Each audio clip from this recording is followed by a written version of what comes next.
విజయ్ తను చేసేటువంటి పాత్రలు అలాగే తను ఎంచుకునేటువంటి సినిమా కథలు మనకి ఎప్పటికీ గుండెలని హత్తుకుంటాయి. పటాస్ అయినా, బింబిసారా అయినా, అమిగోస్ అయినా, ఇప్పుడు రాబోతున్నటువంటి cinema Arjun son of Vyjayanthi అయినా కళ్యాణ్ రామ్ గారిని మాట్లాడవలసిందిగా రిక్వెస్ట్ చేస్తున్నాము. కళ్యాణ్ రామ్ గారు.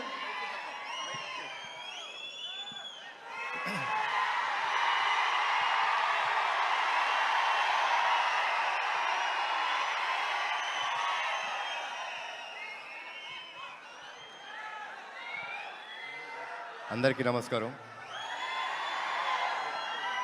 ఈ ప్రీ రిలీజ్ ఈవెంట్కి విచ్చేసిన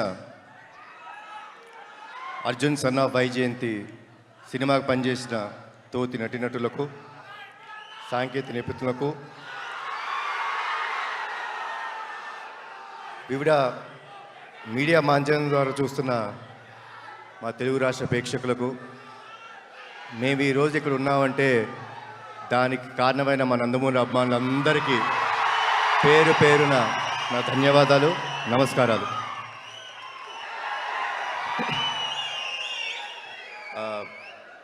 మూడు ఈవెంట్స్ చేసామండి ఇప్పుడు దాకా, పబ్లిక్ ఈవెంట్స్. 3 ఈవెంట్స్లో ఈ సినిమా గురించి చాలా విషయాలు మాట్లాడాను. ఈరోజు నేను మాట్లాడటం కన్నా సక్సెస్ మీట్లో మాట్లాడదాం అనుకుంటున్నాను. ఏప్రిల్ 18 సినిమా రిలీజ్ అయిన తర్వాత సక్సెస్ మీట్లో నేను మారుతాను. దానికంటే ముందు ఒక చిన్న విషయం చెప్తానండి. మనం చాలా సినిమాలు చూస్తాం, మేము చాలా సినిమాలు నటిస్తాం. హిట్ అవుతుంది, ఫ్లాప్ అవుతుంది. మీరు హిట్ సినిమాలు, ఫ్లాప్ సినిమాలు చూస్తారు. అవి సినిమాలన్నీ అండి, సినిమా చూసిన తర్వాత మనం కిందకెళ్ళి గ్యారేజ్లో మన బైక్ స్టార్ట్ చేసుకున్న, కార్ స్టార్ట్ చేసుకున్న సినిమాని మర్చిపోతాం. కానీ చాలా అరుదుగా జీవితంలో నటులుగా మాకు కానీ ప్రేక్షకులుగా మీరు చూస్తుంది, కొన్ని సినిమాలు ఇంటికి వెళ్ళిపోయేదాకా మీ మనసును హత్తుకొని ఉంటాయి. అలాంటి సినిమా మా అర్జున్ సన్ ఆఫ్ వైజయంతి. చాలా రోజులు గుర్తుపెట్టుకుంటారు. అది నా నమ్మకం అండి. ఇది మీ అందరికీ గ్యారంటీ ఇస్తున్నాను. సో నా స్పీచ్ ముగించే ముందు మీరందరూ ఎవరి మాటల కోసం అయితే వెయిట్ చేస్తున్నారో, నా తమ్ముడు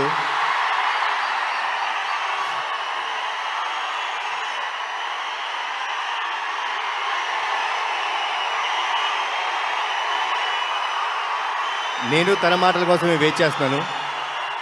సో ఇప్పుడు తమ్ముడు మాట్లాడు. జోహార్ ఎన్టీఆర్, జోహార్ హరికృష్ణ, జై హింద్.